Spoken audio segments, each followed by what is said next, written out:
Okay, I'm going to call the meeting back to order to reconvene in open session. We were in closed session earlier, and welcome everyone to the regular board meeting for the Amery Board of Education. The first item on the agenda is the spotlight on, is it introduction? Let's do the introduction. The introduction to staff members. Okay, we have, since the beginning of October, we have hired 9 new individuals. We have some of those folks here this evening that we want to introduce. It's a new practice by the district. So when you hear your name, if you could come up and we'll welcome you to the school district, if you will. We have Lisa Inlow. She's at the middle school. She is in the stop and think room. So Lisa, come on up. We have MJ Vandala, who is bus driver. If you'd come up. Put us in the spotlight. That's right. That's right. Tommy Dusick, or should I say the newly married Tommy Dusick, this weekend. And we were told you're on your honeymoon. Yeah, this is your honeymoon? Tommy is driving bus and also working grounds, and Jeremy Castleberry also the same title. These are our 4 new staff members. Any other new staff that are hiding in the crowd, or anyone else that wants to apply to be a bus driver? I welcome. Okay. Well, we Welcome thank to you this. we thank you for coming and letting us see a face and connect that, and thank you for serving here with the school district. We're looking forward to it. Thanks for coming, guys. Thanks, everybody. Welcome aboard. Thank you so much. Congratulations.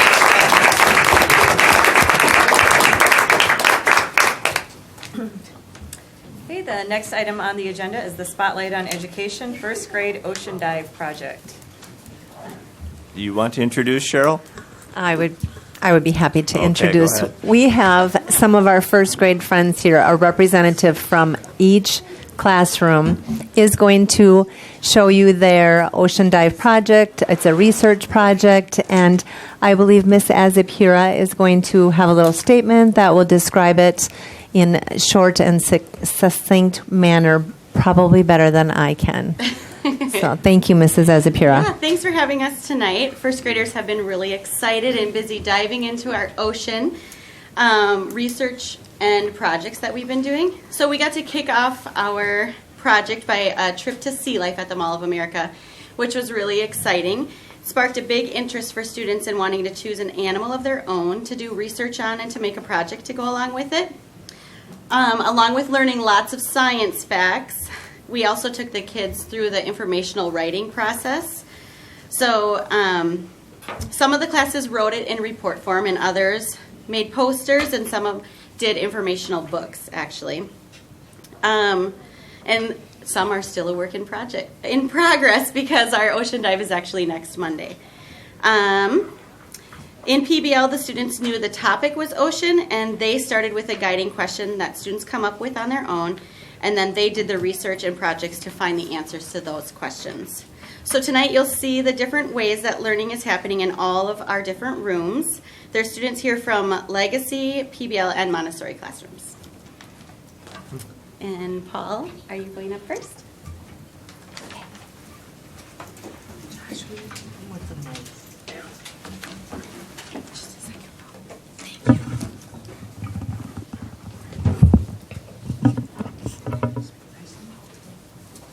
Sea anemones by Paul Johnson. My animal is a sea anemone. Its habitat is rock or coral and sometimes tide pools. Female sea anemones lay eggs. A sea anemone eats little fish. It looks colorful, has long tentacles, a soft body, is cube-shaped, and looks like a flower. It can be the size of a fingertip or bigger than a person, and moves by the wind. An interesting fact about this animal is it can sting animals. It can hold venom or poison in its tentacles. Clownfish are the only animal that can be by sea anemones because they have slime on their body to protect them from getting stung. Clownfish also clean the sea anemone. Once a clownfish goes to a sea anemone, it stays there forever. Its predators are big fish. When a sea anemone is threatened, it will pull in its tentacles. I think sea anemones are brilliant.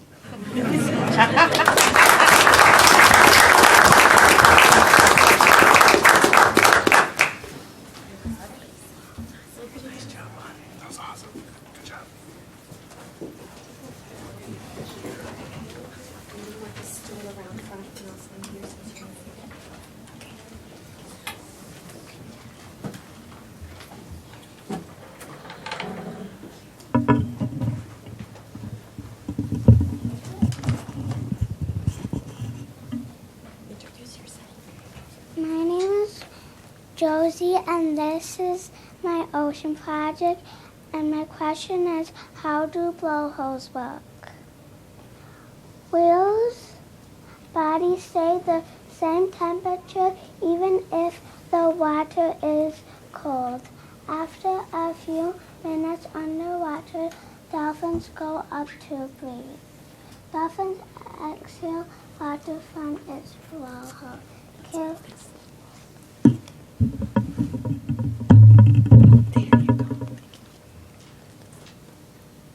Killer whales are not whales, they are dolphins. Blowholes are a whale's nostril. Humpback whales migrate farther than just about every other traveling mammal. Dolphins can be found in rivers. A blowhole leads through the whale's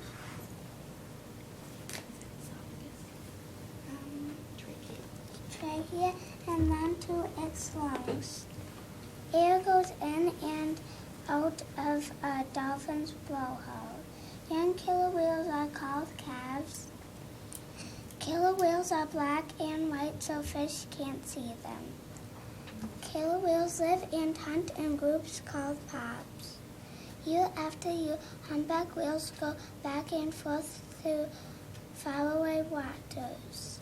Humpback whales have a trapezoidal shape.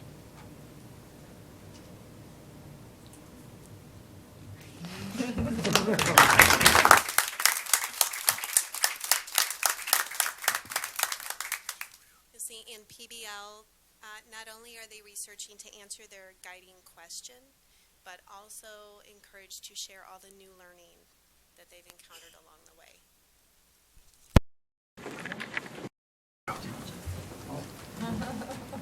See the water coming out. That's your blowhole. That's creative.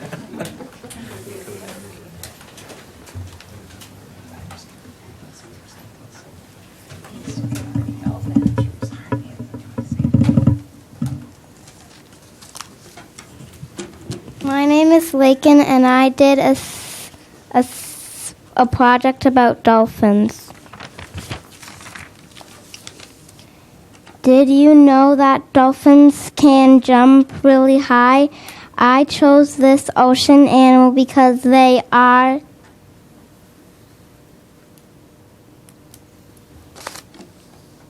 cool, and I like that they have a blowhole. A dolphin has 2 eyes and a blowhole, and a dorsal fin and a flank, and 2 flippers and more than 100 teeth. Dolphins are carnivores. They eat fish, squid, seals. I learned that dolphins live in oceans and large rivers. They like warm water. Enemies defense.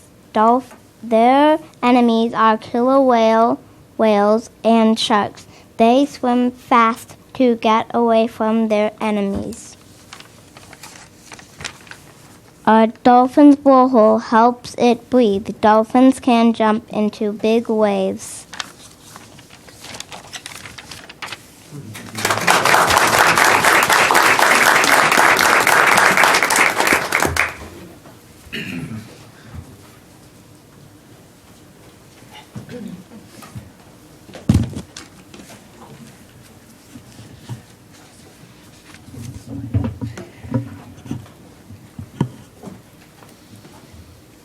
My name is Macy Reese, and I did a project about seahorses. Did you know that a crab is dangerous to a seahorse? I chose this ocean animal because seahorses are my favorite sea animal.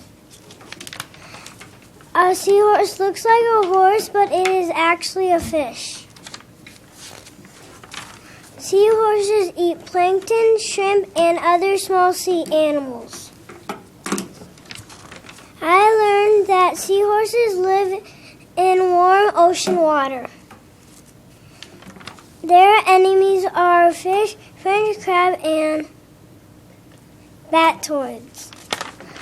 They eat 3,000 tiny shrimp a day. Female seahorses place eggs in a male's pouch. Male seahorses carry the eggs until they hatch.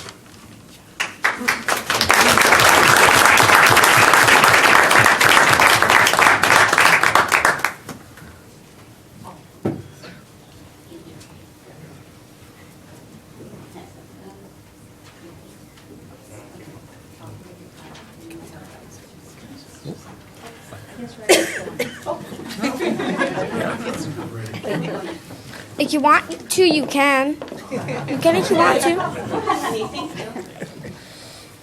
I will tell you about the sea anemone. I choose the sea anemone because at Sea Life I saw sea anemone and they looked cool. The sea anemone lives in all of the oceans, and sea anemones live on the ocean floor on rocky coasts and on coral reefs. They live in warm temperature water and get carried by currents. The sea anemone eats fish, crabs, shrimp, and small plankton and zooplankton, which is their favorite food. The sea anemone sticks onto its predator and eats it. The sea anemone waves its tubes to stick on to the food, and then it eats the food. The sea anemone's predators are starfish, sea spiders, snails, fish, sea slugs, and butterfly fish. The sea anemone has a mouth in the middle of its body. The sea anemone has a strong foot to hold on to rocky coasts. I like learning about the sea anemone, and I hope you did too, by Ryder Durfler.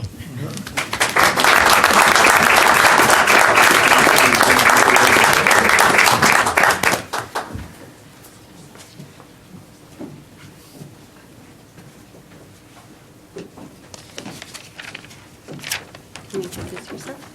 Yes. My name is Andrew Johnston, and I'll teach you about lobsters. Did you know lobsters can weigh up to 20 pounds?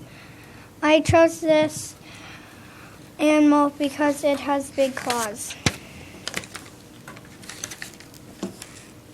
A lobster has two big claws. Some lobsters are red, some lobsters are brown. Lobsters live in the cold North Atlantic Ocean. Lobsters eat fish, snails, and sea stars. Big fish like cod are a lobster's predator. They use their claws for protection. A lobster must shed its shell and grow a new one.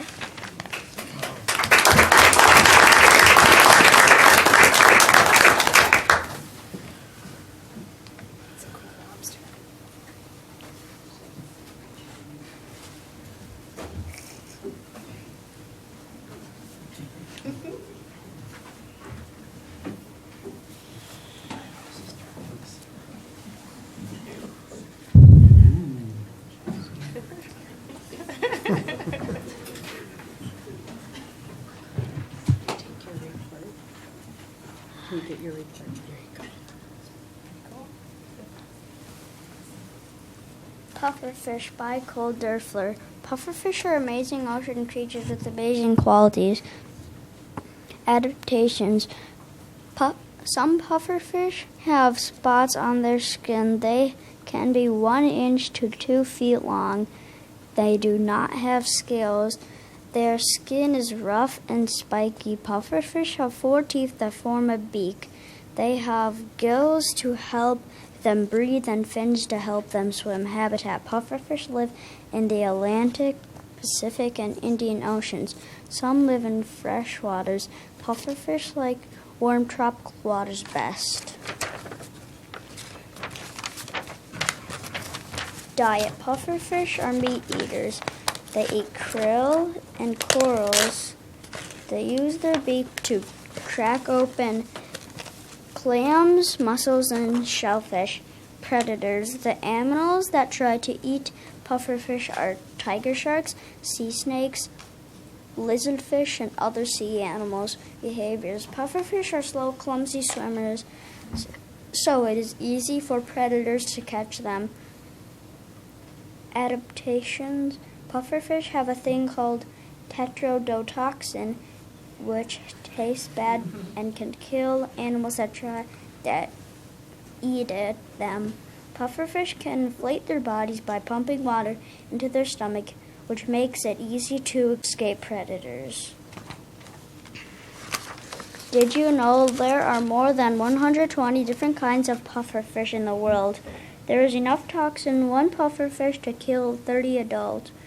In Japan, people enjoy eating pufferfish meat. However, the meat needs to be prepared by a licensed chef because one bad cut of meat can kill the person that eats it. The reason why I chose this animal is because I like pufferfish and I think they are interesting.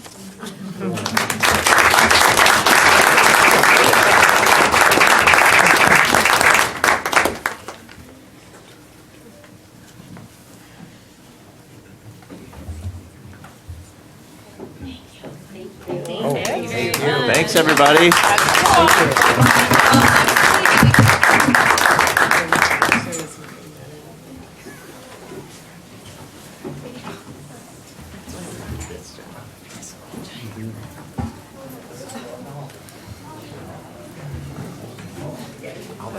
Shrimp made me hungry. I know.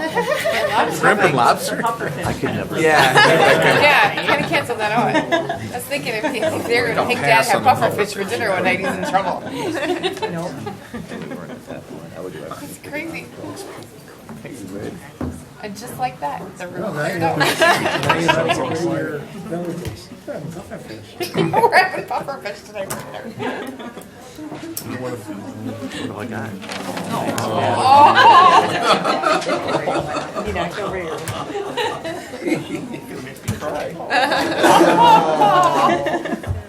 I won't be there for bedtime. That's why you get a hug now. I guess. Aw, that was cute. So the next item are the consent agenda items. Who had the vouchers this month? I did. That's a tough act to follow. We're gonna follow with an audit. Last year, I'm excited. Okay, well then I'll just say that all of the vouchers were in order then, as long as the auditor's here. So everything looked good. So on that, I'll make a motion to approve the consent agenda items as listed. Second. Okay. All in favor? Aye. Are there any community comments for tonight? All right, we're gonna, instead of going on to administrative reports, we are gonna bump up the audit review in front of the administrative report, so that will be next. Make sure you're on the right year. The right year for you here. Just like last year, I need to follow up the very exciting under the sea reports. Best I can muster this year is my Big Bird socks, Sesame Street socks. So, sorry, it's not on theme. Thank you again for having me this tonight. For those who don't remember or don't know me, my name is Jonathan Sherwood. I'm a manager with Clifton Larson Allen. I'm the one that's in charge of the day-to-day field work for the annual audit. I've been involved in some way, shape, or form of the audit for going on 11 or 12 years. I do have a principal reviewer that oversees all of my work and makes sure that I stay out of trouble and I don't miss any important pieces for you. And so Brock Guyan is the one that actually signs off as the partner review on your audit. Before I dive into some actual numbers, I do have the full audit report here if there are specific questions, but for the most part, all of my comments will be related to the 2-page handout. Hopefully you've had a chance to review or see. It's just a higher level review, and usually I can keep people awake a little bit longer, talking a little bit more briefly than diving into the full audit. But if anybody has any specific questions, by all means, stop me and let me know. Hopefully I can answer them. If not, my fallback is always Andrew over there. Hopefully he has a bunch of answers for me too. So to start my report, I'll start off on my 2-page handout. The first item on there is the independent auditors report. That's really my only key piece of the report. The rest of the financial statements belong to the district. My auditor's report is just a 2-page summary on top, which basically says we've issued an unmodified, or what I refer to as a clean opinion. That's the ultimate goal of the district. That's the ultimate requirement, annual requirement set forth by DPI. So I'm happy to report that obviously we did meet those criteria this year. Otherwise, you wouldn't have issued financial statements in front of you. So that's what the term unmodified means. It's a clean opinion. There aren't any major issues that I need to bring up to you and make you aware of. Along with our audit report, we also do issue a management letter, which includes certain items that we just bring up to the attention of management, the school board, just to let you know that these are items, at least that are required by accounting standards, to bring to your attention. The two that we do list in your audit report or in your management letter are 2 recurring items that occur year after year and just rise to the level of you need to be aware of them, but from an audit standpoint, they aren't raising any additional red flags. So these 2 items should not be brand new to you, but as a reminder, they are the limited segregation of duties. That's just due to the size and scope of the staffing and size of the district. You don't have the physical or the financial resources to segregate your duties in that office enough to completely eliminate this finding, which is again then required that us as auditors bring it up to management. In all of the school districts that I've been in, every single one of them have this finding. So again, nothing of concern, but something to be aware of, that you do have overlap within your financial offices and processes. So as a good key control are the members sitting on the school board that you are doing things like you mentioned earlier, reviewing your invoices and verifying that there is proper support and that all of your district policies are being followed. You are very key members of that whole process. So that is a compensating control for that first material weakness is what we are reporting. The second item is material audit adjustments. So this is because during the scope of the audit, we've proposed journal entries to the district books in order for our financial statement to be prepared. We found them that they're in a large enough scope or scale that, again, it just triggered our material weakness that we're reporting to you. And again, in all of the districts that I do, I think there's only maybe but 1 district that received the same finding. And just some stats on there. So in 17-18's report, so last year in my world, last year's audit, there was about 20 journal entries that we proposed. In this year's audit, in 18-19's audit, we were down to 15. So that's definitely some improvement by Andrew and the finance staff is making improvements and cleaning up areas that we didn't have to as auditors. So I commend the finance district office staff in dealing with us on just an annual basis and getting all the information that we need just to complete the audit, but in more so, the records were in better shape than they were previously. So thank you for that. The next thing that I will point out for you is, as part of the annual audit, the school district receives over a certain threshold of $750,000 in federal aids. So because of that, that triggers what's referred to as a single audit, and it requires us to do a compliance audit around those federal programs. Things like food service, things like the special education IDEA programs, and some of the other various federal sourced grant dollars that come in the door. So we're required then to test those programs individually, and I'm happy to report that of the items that we selected, there were no compliance findings, which is a very positive thing as well. If we would ever have a compliance finding, what that would trigger is then a report to the federal government that says School District of Amery had this issue. Then that specific federal agency would contact the district and say, what are you doing to fix this issue that our auditors made us aware of. So again, I'm happy to report you don't have any of those types of compliance findings, so that means that all of your federal grant revenues are not at risk of being withheld or anything like that. So it's a very admirable thing to have as part of a single audit. Again, positive results. Under the other category there, I did just list 2 other items that we do as part of the audit that don't necessarily get done by the district. It's part of our client service arrangements and expectations by DPI that the auditors do for you.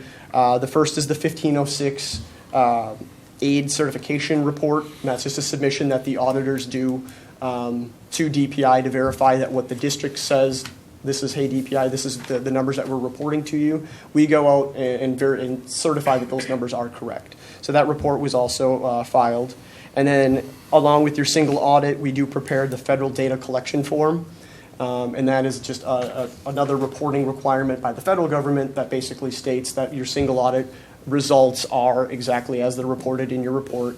And it's an online electronic format that we submit to the federal government as well.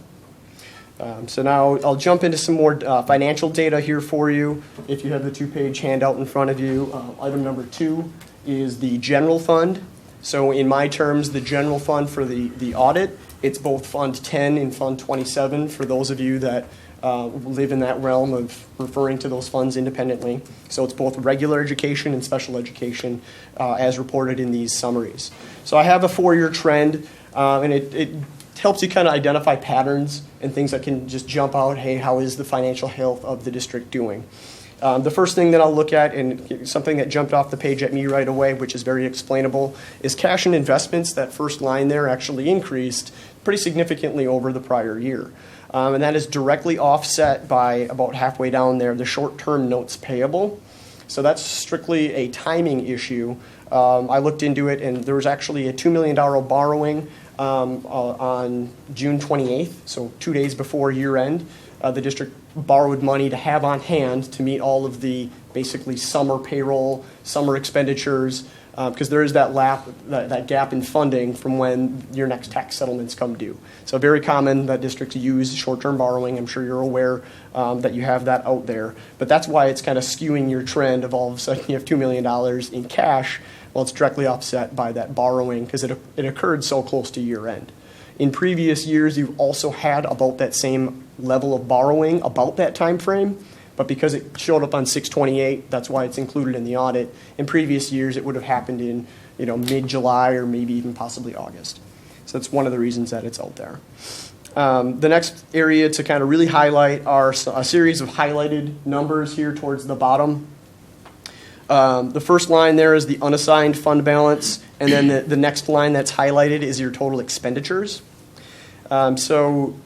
Well, let me back up there real quickly. The revenues and expenses for the year you're seeing are $21.7 and $21.9 million, with some other financing sources and uses mixed in there. It leads to a positive in addition to fund balance at the end of the year. So you had net income for the year of about $68,000. So that's a positive trend. Most districts like to see that number increasing year after year. And that adds to ultimately your unassigned fund balance. So when we as auditors kind of take a look at audited financial statements and try to measure what is the financial health of a district, we calculate that final line of your percentage of unassigned fund balance to total general fund expenditures. So basically what this ratio is telling everybody is if you basically had to close your doors and you wouldn't take another dollar in, how much or how long could you survive just on your true reserves of the school district? So that's what you're seeing up there, that first line of the first highlighted line of unassigned fund balance of about $2.8 million. That's sitting there that could be used for emergency type things, emergency expenditures, or simply to live off of the day-to-day operations of the district. So that ratio calculates to about 12.8% in the given year. So that is an increase if you compare it to the previous years of 12.1%, and now it increased to 12.8%. Back some years ago, the district did adopt a fund balance policy which states that ratio should be no less than 5% of general fund expenditures. So in the internal policy that the district has adopted, you are definitely meeting your policy. And at first glance, you're saying we're meeting it by quite a bit. I will say that of all of the 30-plus school districts that CLA does in Northwest Wisconsin, the average unassigned fund balance to general fund expenditures percentage is about 27%. So in general, our rule of thumb as auditors state that we like to see that number be anywhere between 25 and 33%, roughly 3 to 4 months of operating expenditures. That's kind of what the industry states is, the ideal goal for most districts. So like I stated earlier that the internal policy was set some years ago at 5%, the reasons of which I'll admit I don't know what those reasons were from a previous board. This goes back a number of years. I would state that just looking at that policy at face value, it's fairly lean. From an auditor recommendation, I would recommend increasing that to be more in norm with the industry standard in our area. Anywhere between, the 25 to 33% is what I would recommend, because that's what we're seeing all of the surrounding districts typically do. And some of the advantages of going to that and ultimately achieving that goal would be reducing or completely eliminating that $2 million short-term borrowing needs at the end of the year. If you have your reserves set aside at 6/30, you could live off of your reserves for those lean times during the year and not have to rely on external borrowing. The next improvement or increase or benefit of increasing your policy would be a definite direct increase in your bond rating. So future capital projects down the road, you could potentially see more favorable lending terms with an increase in your unassigned fund balance. The third and final benefit there is when you do finance capital projects down the road, you have the benefit of having different options of how to finance those projects. You could take them directly out of an unassigned fund balance versus having to, so that would reduce future long-term debt borrowings in the future. So that's some of the reasons why I would encourage maybe revisiting that policy, having that discussion again of why we set it at 5% years ago. Completely up to the district how you guys want to handle that. So back up. Go ahead. Sorry, John. So each percentage point for us is going to be about $100,000 into that fund balance to increase the fund balance percentage. Roughly, yes. I believe that works out to be about that. Yes. Because I'm just going from the 68,596 at 12.1 to go to 12.8, so 7/10. So roughly, it's about that. Keep in mind that obviously your current year expenditures is what that's being based off as well. Yeah. So in 2019, you're at 21.9 in total expenses versus in 2018, you were at 21.5 in expenses. So, yep. Yeah.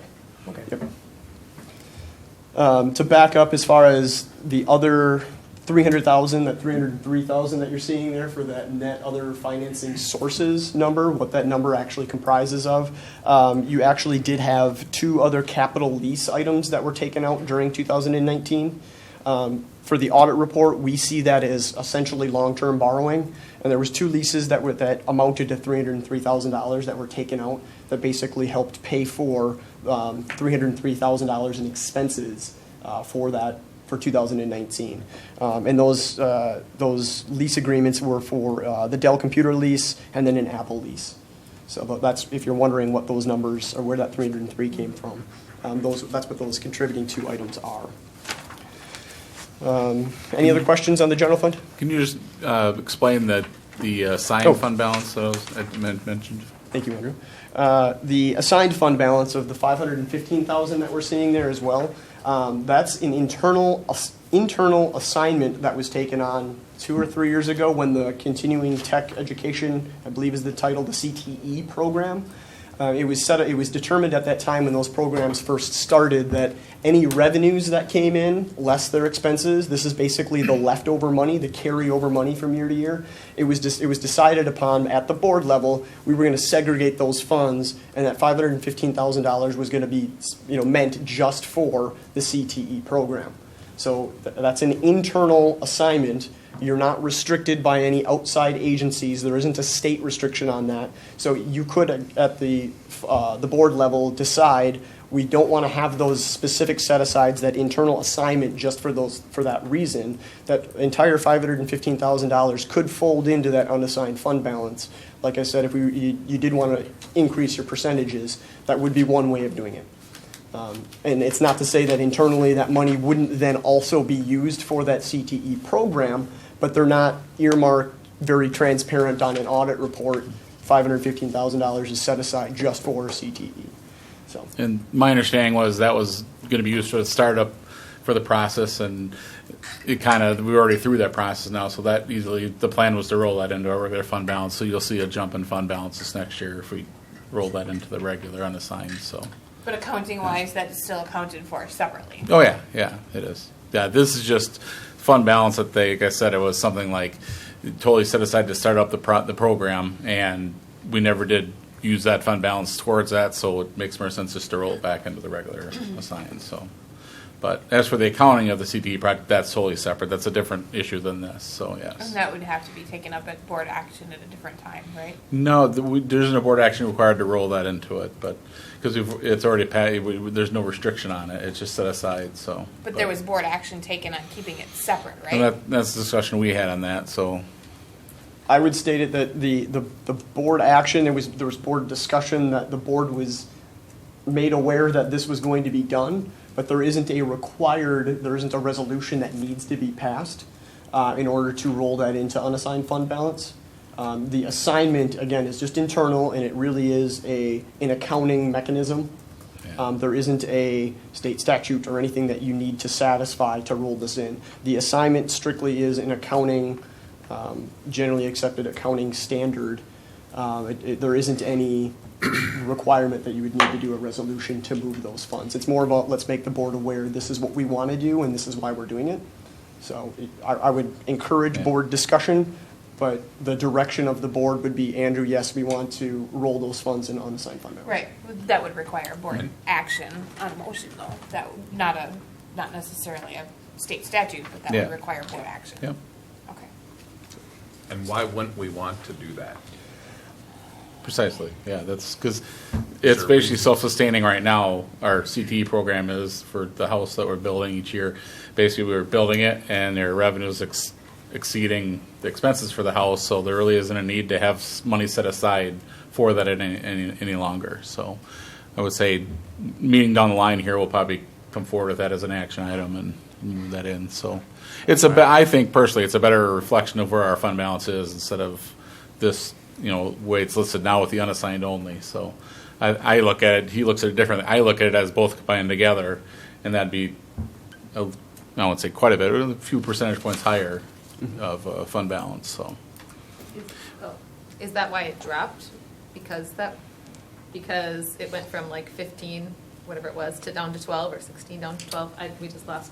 We lost our thing. I'm sure it would definitely have to.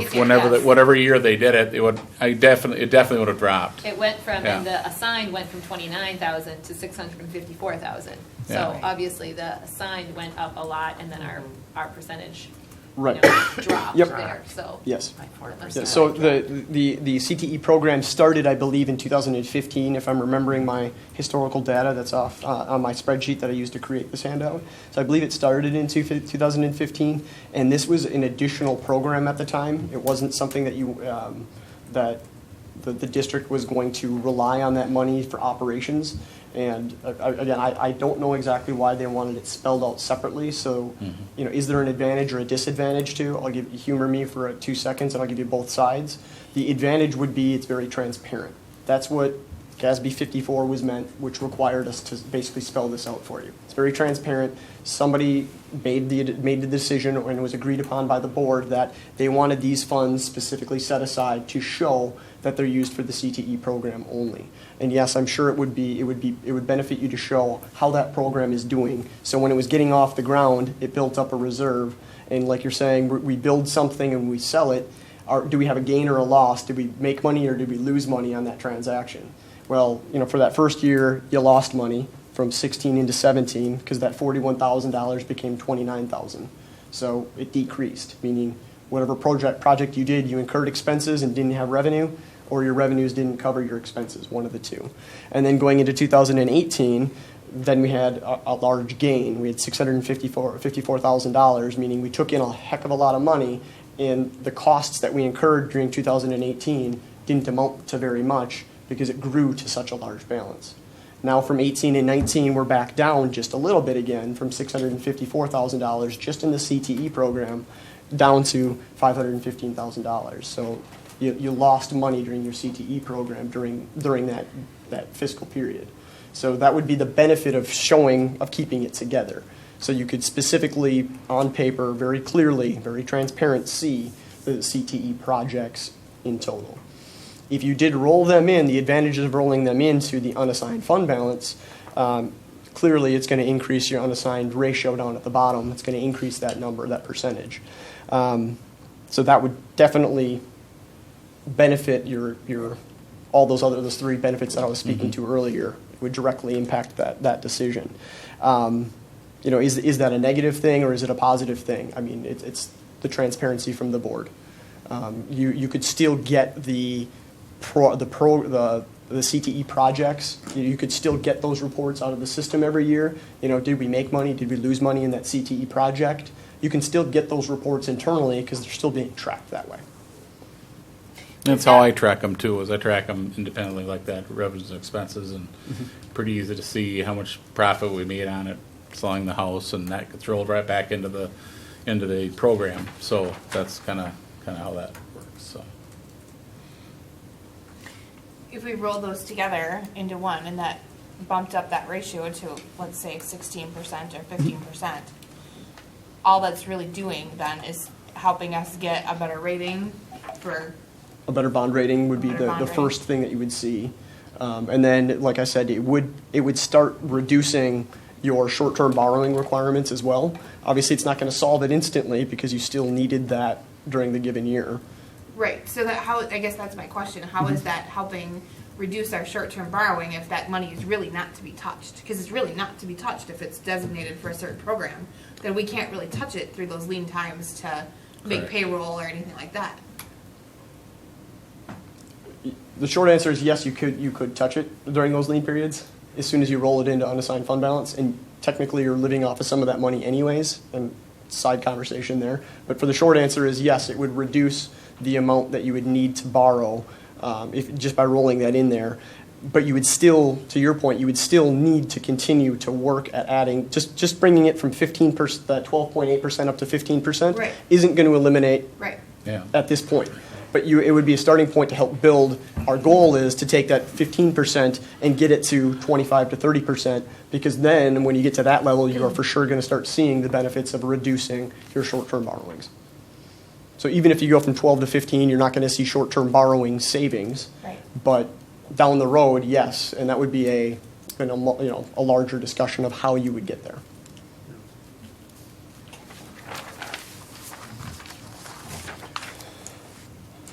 Moving on to the third item on my handout, the second page, the special revenue funds. So these are the individual special revenue funds of the district. The Education Trust Fund, or Fund 21. You've got the Food Service Fund, or Fund 50. And then the Community Service Fund is actually all of the quote-unquote Fund 80s, but they're all rolled up into one for DPI reporting purposes. So when I look at special revenue funds at a school district level, my main goal is, are they positive? Yes or no? And then if there is a decrease from one year to the next, does the board know about it? Does administration know about it?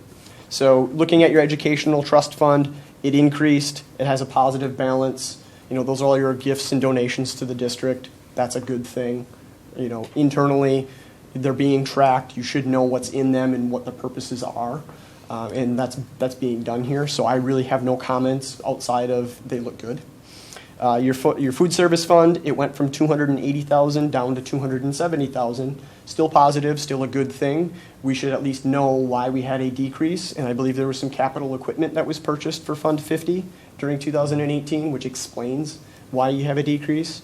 So long as it's known about and we're not going to continually chip away at that balance, that's a good thing. Again, I have no concerns from an audit standpoint. I do have a few more comments when it comes to your community service funds, because as you can see, not only is it negative, but it went negative in the incorrect direction. It went from a negative $3,300 to a negative $6,184. And again, this is made up of your daycare, your community education classes, as well as the community theater. So the community theater really had no activity during the year, so that balance stayed flat. Your adult education or community education activities actually saw a little bit of an increase, which is a positive thing.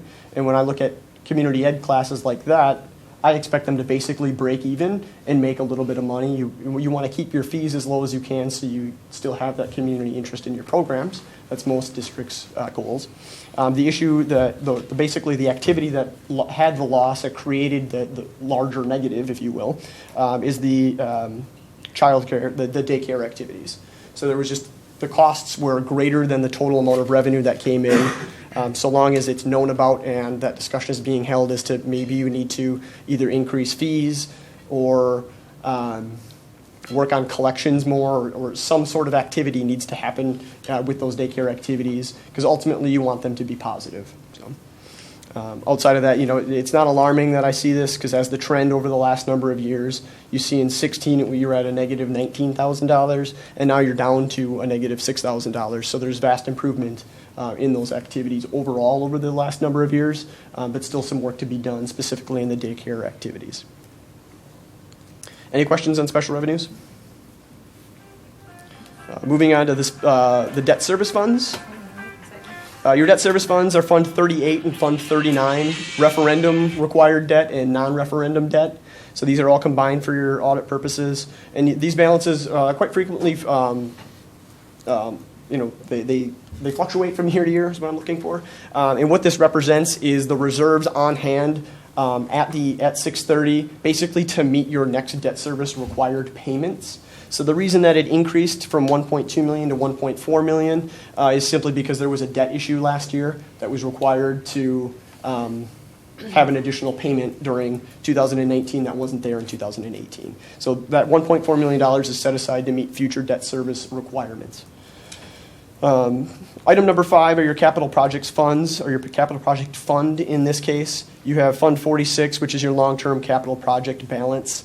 This started back in 2017, where we funded a $500 transfer over to Fund 46. That money is restricted by DPI. It has to sit there for a number of years for your district adopted. Here's what our intentions are for this money. 2018, you funded it again by about another $180,000. In 2019, the big change is interest for the year, a whopping $48 that you earned in your Fund 46 investments. So that's the only activity to report in Fund 46. The next section is the long-term debt obligations, item number 6. The top portion there are your general obligation debts. So these are taxpayer-supported debts. This is, again, both Fund 38 and Fund 39 combined. Your total general obligation bonds went from $3.2 million in 2018 down to $2.2 million in 2019. Positive results because you're making your debt service payments. That's what that decrease is, of the scheduled debt service payments.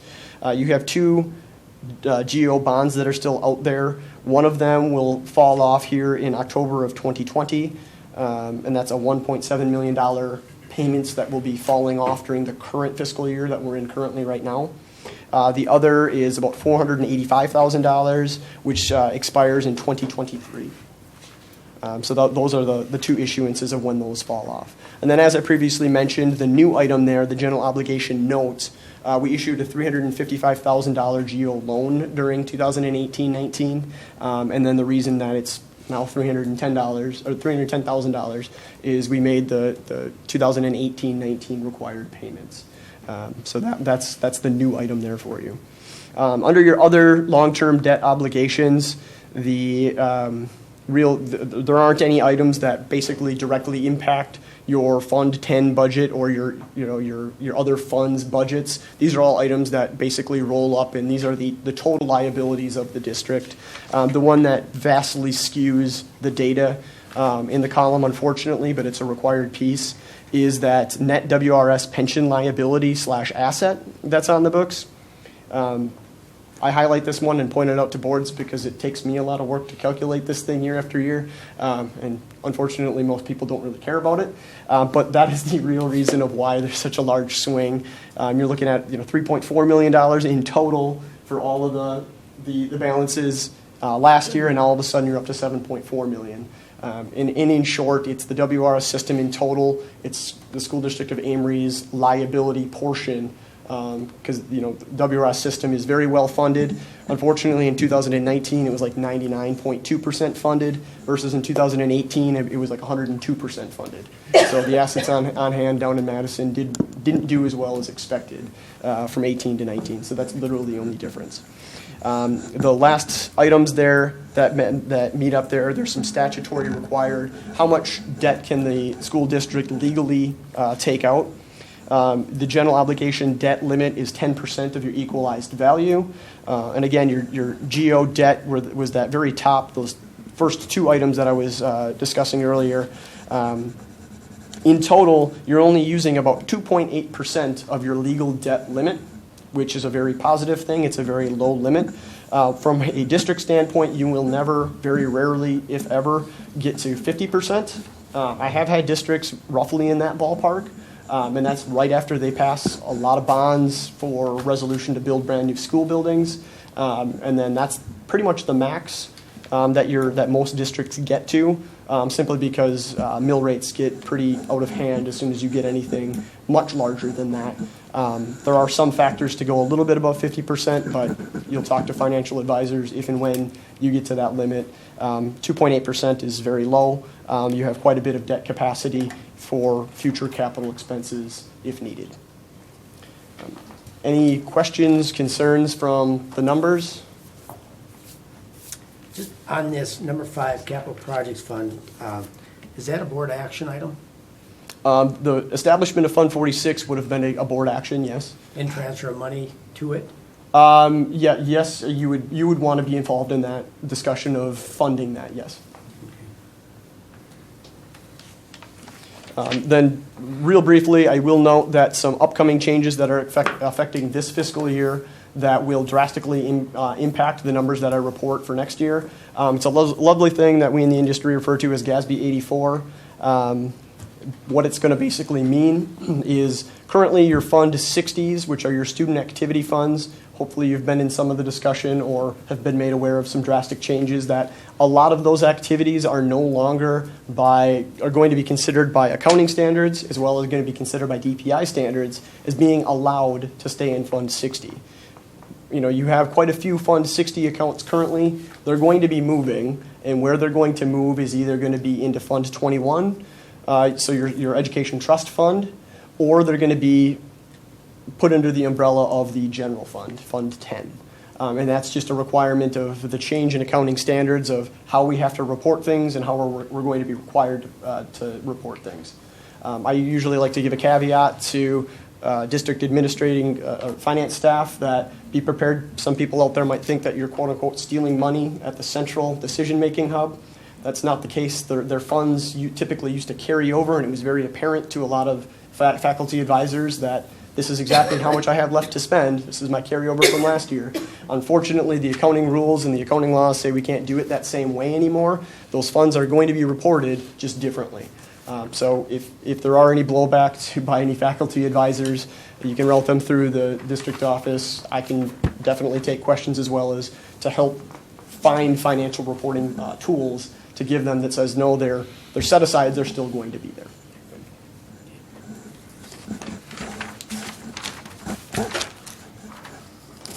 Questions? Fabulous. Thank you. Next year I'll try to work in sea life. No, that's good. The kids do a good job with that. We're all gonna crab hat. We'll see. Yeah. Thank you. Thank you. Thanks, John.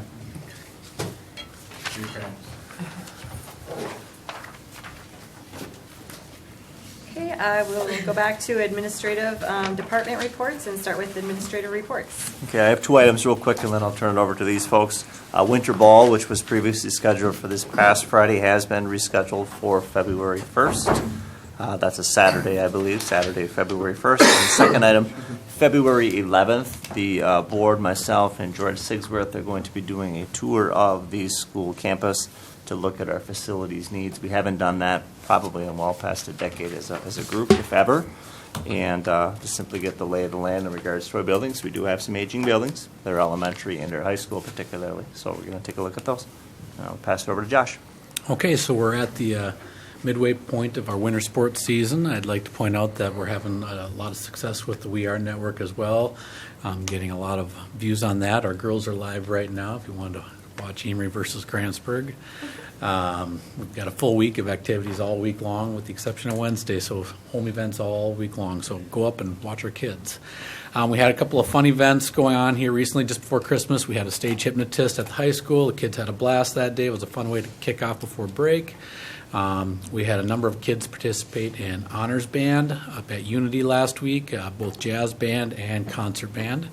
And we had the end of the first semester on Friday. We roll with semester number 2 starting tomorrow.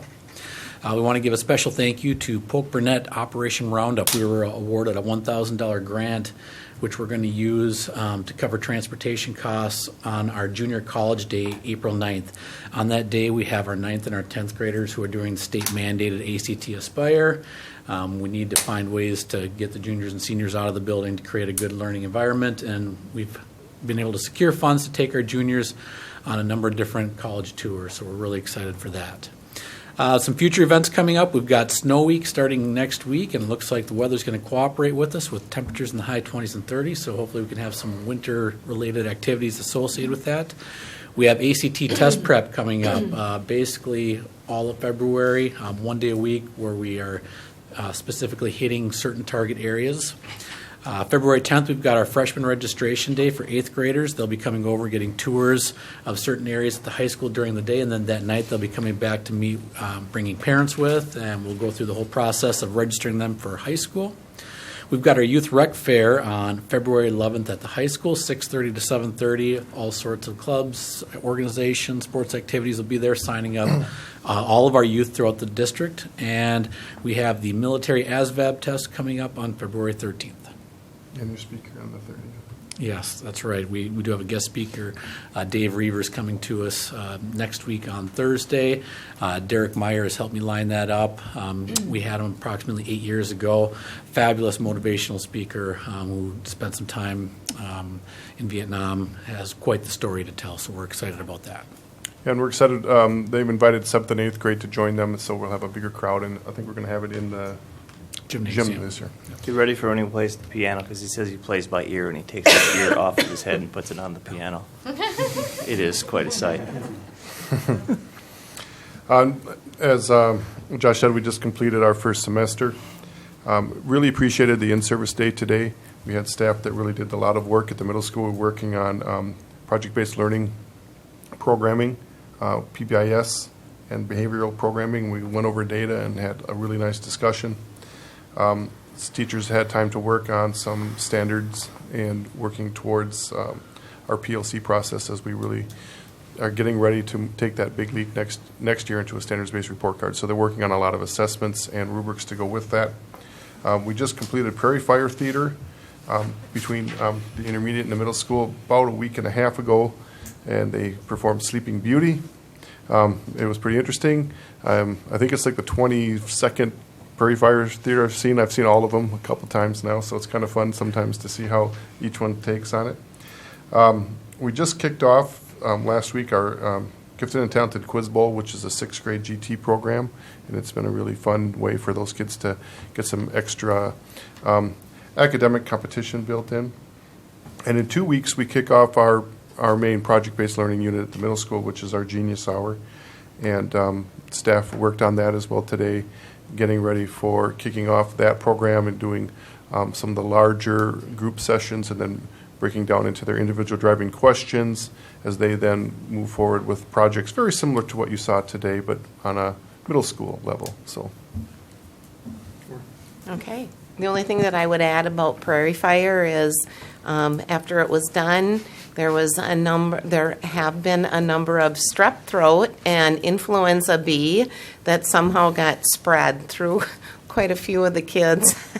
So unfortunately, that happened after Prairie Fire, but we're working through that. We have had a number of absences in all buildings, but that's winter in Wisconsin, and we're working through that. But it was a great program, and it's always fun.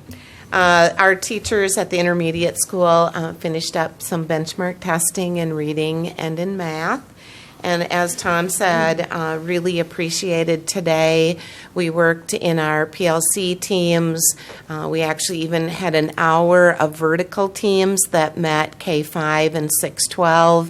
We haven't had a chance for those teams to meet, and that's good just for them to express what they've done, share grade level wise, vertically, here's what we're at. And so that was really nice. Also, some more essential standards work for the intermediate school as we work towards those standard-based report cards. So a busy day, but a good day.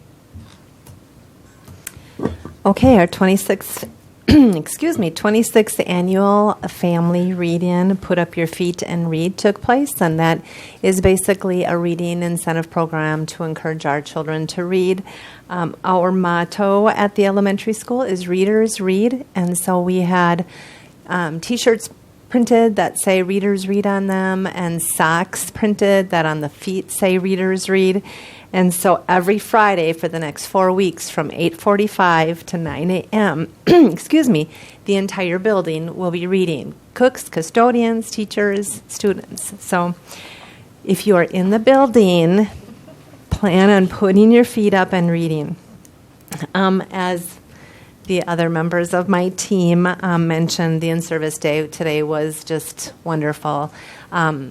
We really gear it to the needs of our students and teachers and buildings. And today, my teachers specifically worked on our math curriculum and learning the digital resources. If you recall, the math program is brand new. It's still the same company, but it's a new program. And so they had a trainer in that helped them through the digital resources, which was fabulous, in addition to having time to work in their PLCs on essential standards and formative assessments.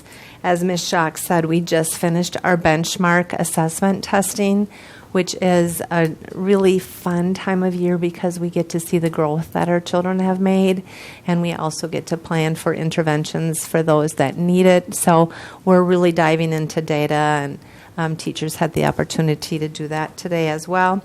And then, believe it or not, we just have the 4K packet for 2020-21 being ready to be mailed this week. Tried to get our families to sign up and register so we know what the enrollment is. So that is going out this week. So thank you.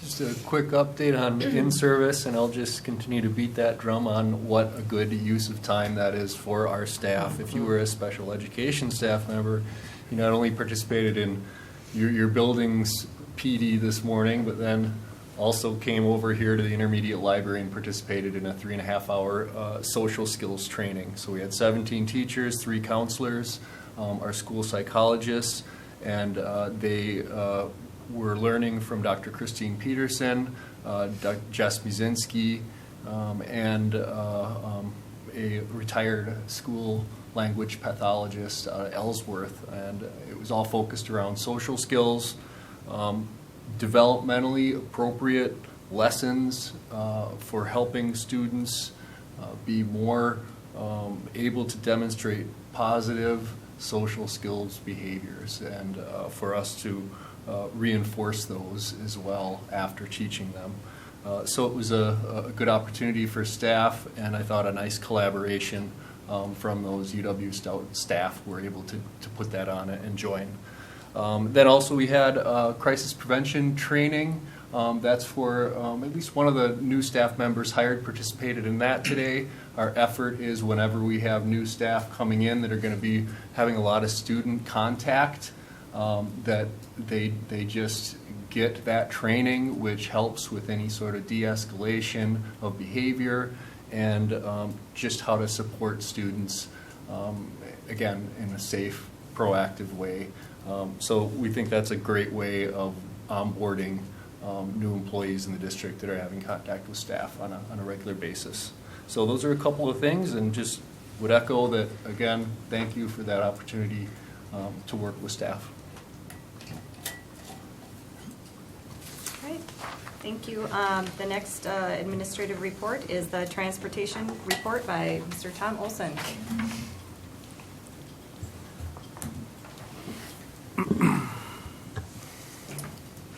Good evening. You got the slides ready, Becky? We purchased a new bus for last year, and that's the new Air Ride bus that I get to drive because we're short on drivers. And we're looking for drivers all the time. So if anybody wants to drive, come see me. And that's our new big white van that Sean will be taking to Milwaukee here tomorrow. Nice. And, Can't take the bus? I can't take the bus. They got the license first. Good call, good You call. have to fight Tom for it. And next one should be the purchase of our new blacktop at the bus garage. They need it done. And also, we've got 7 new garage doors. They're really nice. Fancy.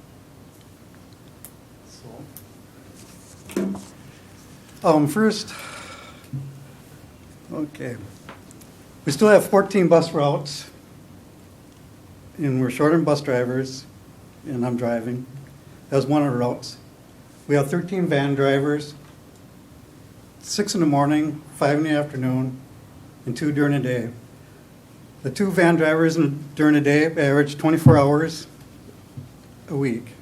And sometimes now lately, I got 3 van drivers during the day. The bus miles we put on this year were 204,000 miles. That's up from last year. The van miles were 144,000. That's down from last year. The repair on the buses were $90,000. The reason that's up so high, I was out without a mechanic for 9 months. So most of the repairs got sent out or had to come in. But the small repairs we try to do inside our bus garage. Van repairs were around $17,000. We used about 34,000 gallons of fuel for the buses. That's up a little bit. And 8,500 gallons of fuel for the vans. Soon we'll have our state inspections on our buses. Last year they went really well without having a mechanic. But now we just hired one here last February. Randy Clancy is doing an awesome job. Got any questions at all? Or? Yeah, Tom, you said we have 2 vans, right? Yep. And how many, did you tell me we had 13 van drivers? Mm-hmm. So did they rotate through? No, I got 6 in the morning that drive. Then I got 5 in the afternoon. Then I got 2, sometimes 3 during the day, transporting special ed kids. Just 2 So there's more than 2 vans. They're just 2 new ones. How Two many, new- how many vans do we have total? How many total? You're going to make me count now, aren't you? Yes, I have. Let's see, there's 3 Uplanders that we use. And we got 2 Dodges and 1 Chrysler. And that's, what's that, 7? 6? Yep. 5, 6. And we had 2 big white vans. There were like a 2002 model and 2004 model. They're getting high miles. This one here we kept for like long distance, all that stuff, so. Do we have same people running morning and night ever, or? Van drivers, yes. Yeah. I got a couple that do morning and afternoon. Okay. And are you running a bus route? Yes. Every single day? Mhm. Both morning and afternoon? Yep, How's that going with all the rest of your stuff you have to get done? it's long days. Long days and some weekends trying to catch up and stuff. But the route I'm doing, it's an awesome route, you know. The lady had it last year was Sue Garriman. She had 32 years. Me and them kids are well behaved in that route, so. So how many drivers are we still looking for? Or? Right now, I'm looking for 1 full-time that would take my position. Yep. Okay. And sub-drivers. I got one that's down in Texas because he's a snowbird. And I got one that's doing full-time because one lady took off some time to go down to Texas. Sub-drivers, that's hard to have. Can never have enough of them.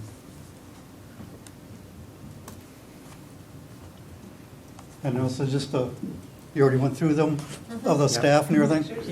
Yeah. I'd like to thank all the staff members who do an awesome job, bus drivers and van drivers, So it did say on here that we have a driver bonus Yes, program? that's the only thing that's been working. We've been advertising, spending money on advertising, and never get a call. So now, Driver just bonuses?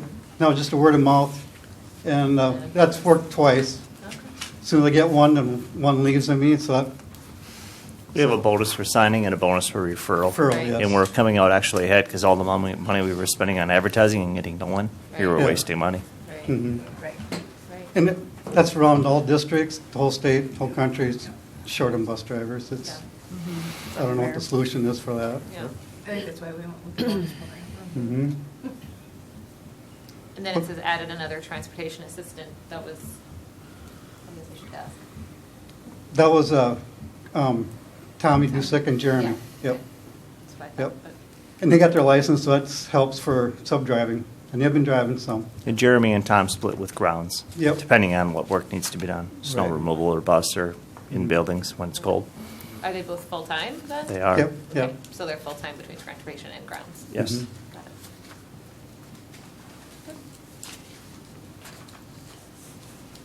it. Sean told me keep it brief. Oh, no. 3 minutes or less. No, no. We love hearing from you, Tom. No, you don't.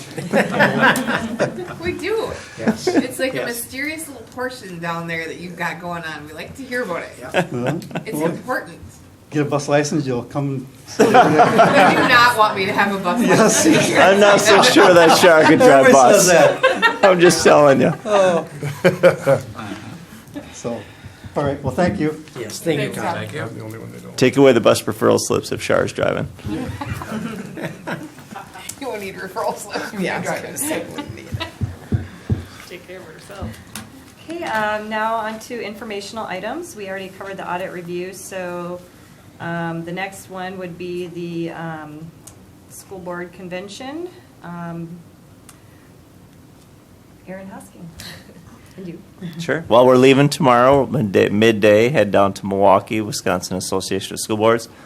Aaron is our delegate. Chelsea is going with as well.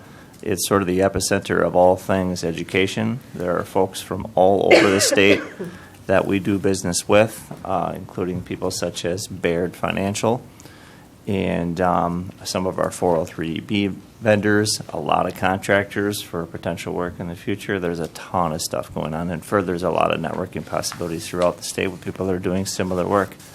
And Aaron is down there as a delegate, and there's a variety of resolutions that will bring some of those back to you in February, but maybe you want to talk about that a little bit. It's just really interesting to see the different resolutions. School boards can propose a resolution, and then I get to go and vote from our district. All the districts are represented, as well as the CISAs, and we talk about the resolutions. And then it's really just the resolutions that pass then end up being the WASB's wish list to our legislatures as far as what we would like to see happen.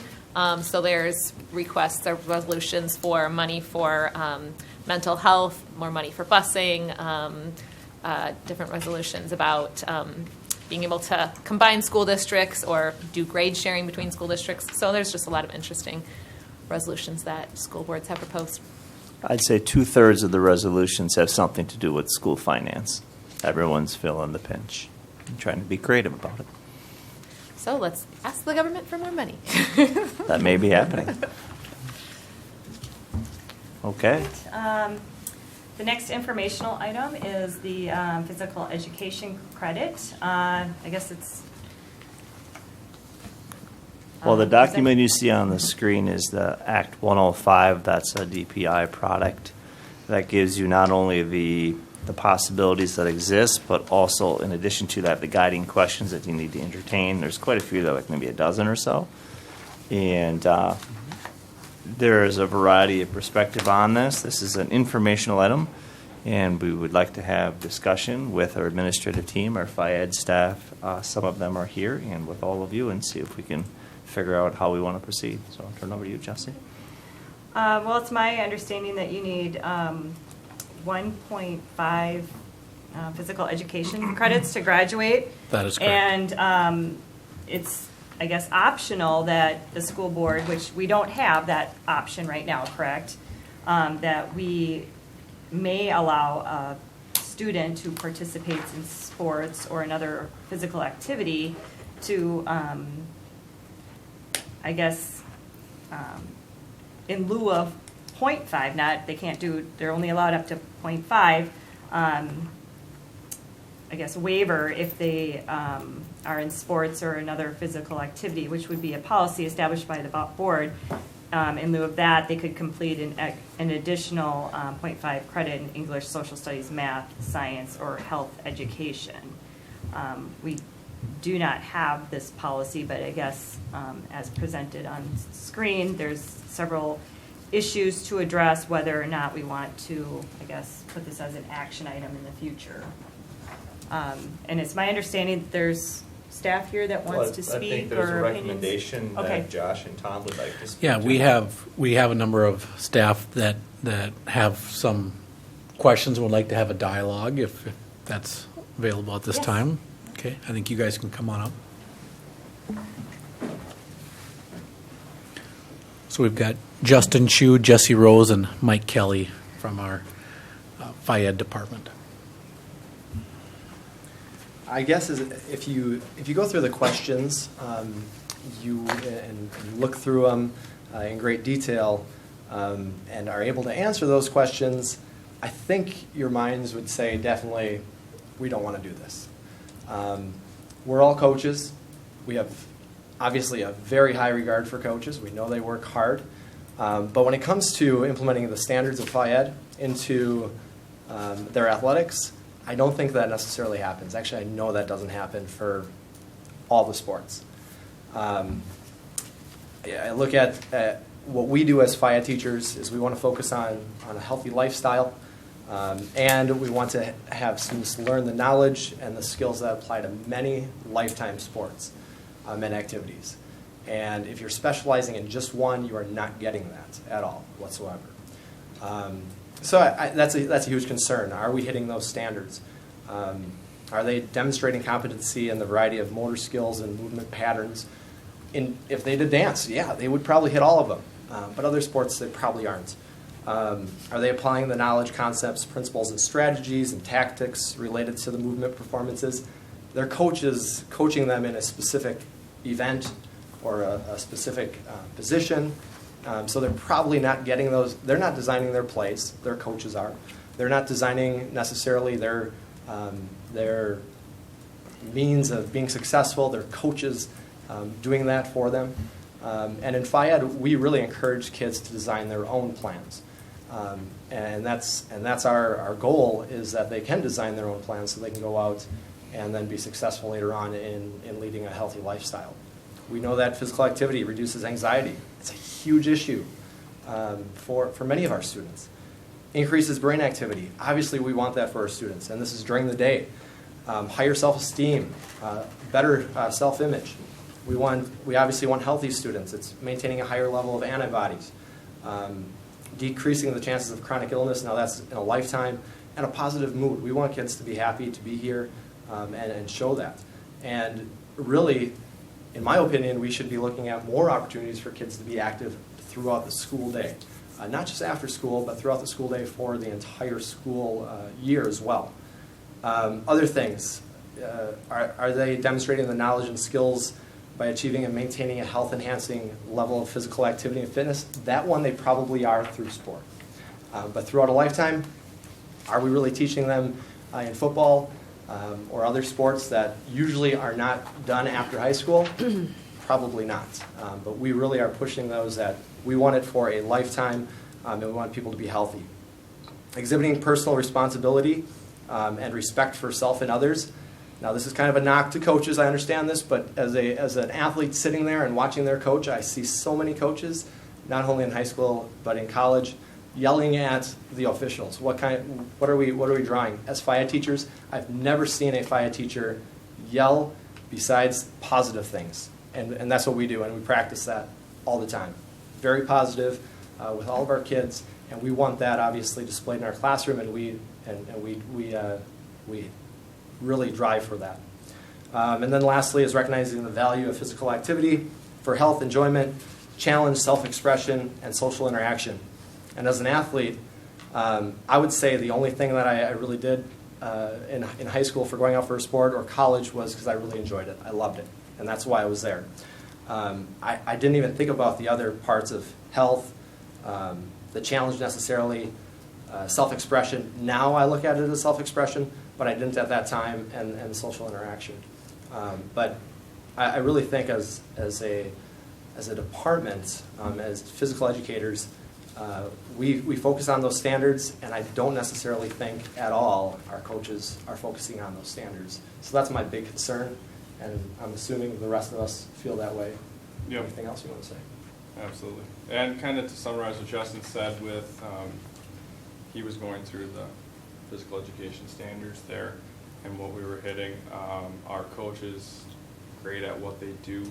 They did not go to college and they did not get certified, all of them, in physical education, as all of our teacher and our content areas do. So that's another concern we have with substituting education credit, not just for the credit, but for the opportunity to take a different class. Can you explain, so you need 1.5 credits, where do they typically get those credits? Are there choices, or is it just like you take? I can take that, yeah. So at the high school, all of our students will take, we call it PE9, freshman PE. It's not always a freshman who takes it. Most freshmen will take PE9. It's our general physical education curriculum. And then, absolutely. So PE9 is our general physical education curriculum. All kids will take that. They will take that before they take any of our upper level physical education classes. They have basically an option between 2 different team sports classes, which would be an indoor and outdoor team sports. We offer an indoor and an outdoor lifetime activities class. We offer a lifetime fitness class, and then we offer a weight training and an advanced weight training class.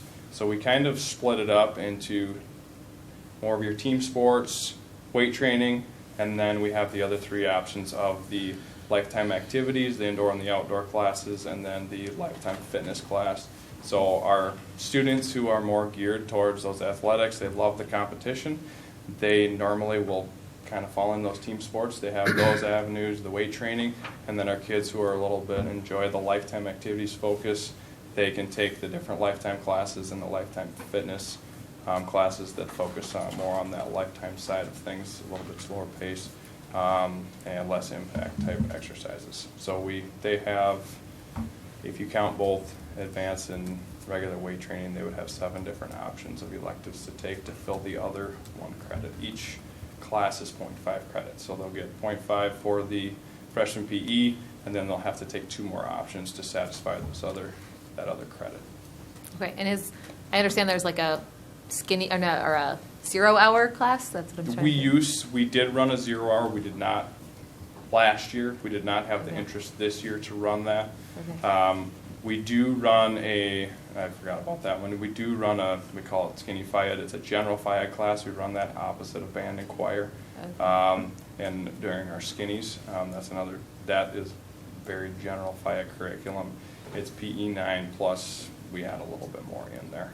Okay. This year we are looking into running a summer school weight training class coinciding with our regular summer weight room, so kids can take that to get credit. They would obviously have to do the physical activity that's involved with that and the written work that we would do during the school year. So if we get interest with that, we will be able to offer that as an option for students as well, which will hopefully free up a little flexibility in their schedule to get one of those taken care of during the summer, if whatever other classes that they're interested to take during the school year. Another nice scheduling caveat is that as we've talked with the band instructors, the driver's ed instructors, we're able to get it so that neither one of those would conflict with the summer physical education class being offered. So that will increase the numbers for all of those activities. I would just add, I see the curriculum work they're doing, the standards that they're aligning, the assessments that they're drawing up, and then assessing kids daily off of a rubric, very consistent. It's awesome, and it's not, I participated in a lot of sports in high school too, really enjoyed it, but that's not what I got out of it. Not the same thing as I got out of a class. And I think a little bit, it's a great, I mean, I understand the concept behind it, but I also think it does a discredit to what these guys do, all our staff do every day, in my own opinion. Yeah, I think it takes away the I think, it probably requires the physical part of it, but it really does take away the education part of it in physical education. And I get the idea of it, but, you know, athletes, it's an elective, you know, that's an elective thing that people do. And it's great for you to do that, but like you said, I think there's just so many more benefits to doing it during the school day, having those kids move, the education part that they're getting that they don't get in sports, and any of us who coached know that that's not what's happening there on the football field or the basketball court or in the wrestling room. It's just very specialized. So the education component of it is, in my mind, critical of FIAD. So. Plus, most sports, once you graduate, we were talking about percentage that play it after that. Who plays it after college? 0.001. You gotta have something that you know to keep working out. How to lift weights is important. How to set a schedule for get to yoga. All these things that are beneficial outside of the sport. You might be able to play basketball or football, but after high school, how many even play in college? You know, so. And if you don't have that, you can't do anything. You need that education on it. I guess I see complications with the whole application process. I mean, obviously, the you know, according to the statute, is like they have to be pre-approved by the board, and then once they're approved, they have to actually, you know, follow through and be in good standing academically and not be suspended, and then which sports are you know, approved and which sports, you know, that aren't, I guess, sponsored by the school. What are they called? Where do you draw the line? Yeah, where do you draw the line? You know, if you're not in a school-sponsored sports, like, you know, some gymnastics team or something that the school doesn't sponsor, it's just, it's so complicated, and there can be so many issues. And I think, it would just be a burden on everybody administratively. Yeah, and even for a coach to have to, I mean, we've been out there, we know what that is. You have so many varying degrees of ability there and motivation, where you have the kids who are always high achieving, high striving, high motivated, and then you always have those kids who are just, you know, kind of there and to be part of something, and, you know, God bless them. I'm glad that they're there and doing the team sports to be part of something, but they're not getting that same physical part of it as the kids that are really out there busting their humps every day too. So how do you grade that? Is it the same credit given for the same, you know? I don't know. I just see a lot of the coaches already. They're hard to come by. Now you're going to add, hey, we need to know if this guy gets suspended, if he's missing too many practices, and it's another. Like, I got paperwork constantly about guys' weights, this, that, all the time. Now this person's trying to get credit for PE. You got to add this in and tell us. I'll follow all that. It's a lot more. You would probably, you know, it's more of a headache for a coach than it would seem to be too. Yeah, and I looked in, you know, at other, and I'm sure you probably did too. It's an option for schools to have this, but from my brief research, not a lot of them do because of all the complications. Josh I mean, did there are some a few, research on that. But it's, Yeah, I mean, we looked at a number of schools. We're the majority here. And you're exactly right. You know, is it do you have to participate in only varsity level sports? Is it how many seasons do you have to do it for? What happens if a kid a week before their senior graduation gets an athletic code violation, and now they're a week away from graduation and they've lost that half a credit? Now what do you do? There were some red flags that popped up for me. Injuries. Sure, you know, right. I mean, what do you do with an injury? I mean, in FIAD, if the kid sits out for a medical excuse, there's alternative projects to do. Are you really going to place that alternative project on a coach to have them, you know, do something else? Well, probably not. And then that time has passed to be able to enroll them in an education class in school. So I just see too many. Well, from my understanding, to cure that problem, you would have to have it completed and approved by the time you're a senior. So if you do screw up, you would have that opportunity to still take the half a credit when you're a senior. I mean, right, but if you are a senior, I mean, look at Joe. Like, he blew out his knee his senior year. Well, now he would have to take FIAD. Right, so they'd have to take FIAD. Now he's still not, back to where he should be. He still can't do it. Physical. Just seems like an administrative nightmare. Scheduling on that would just be, I can't even imagine. And we have so many kids. I think probably this year more than any other year, the injuries and and the nature of the injuries that are getting to be worse and worse, Yeah. it would take them out of those things. And that's so. one of the qualifications is you have to participate, and Yeah. 95%, that would be part of the application process. Right. So you can only miss a few, and what if you get sick? Right. Even if you have the flu and you're out for a month, that could Right. be. Mono, yeah. I think everybody here appreciates the spirit of the legislation, and some certainly are availing themselves of this option, making it district policy. What I hear from sentiments from administration, from FIAD staff, and from board is that's not something we want to pursue here as a district. So we'll put this issue to bed. If it's revisited in the future with new legislation, we'll revisit it here, but we'll put it to bed for now, and we'll continue proceeding forward as we have for many, many, many years. I like the idea Agreed? of the summer PE because that it seems like part of the issue is for kids, especially who are involved in sports, the scheduling is the problem, trying to get in the classes that they want to get in. So I like that idea. If they can get in their credit during the summer, then maybe that will allow them to take a different class that they would like to take. So. Yeah, scheduling is always going to be a nightmare. Everybody's not ever going to get It's about everything choices they want. and- It's about priorities, choices, and the fact is, we have those standards for graduation for a reason, and that's the way it is. So, if you're going to graduate, you just have to figure out that that's what we do. And there's more than enough things for kids to pick. If that's the road you're going to go down, then, do we start limiting classes and their choices? Well, we don't want to do that either, so. I'm just surprised that our legislature passed something so loose that if we have to add a class, we have a strict protocol to go through curriculum to get it approved and everything. And here it's just like, well, if you want to do it, go ahead.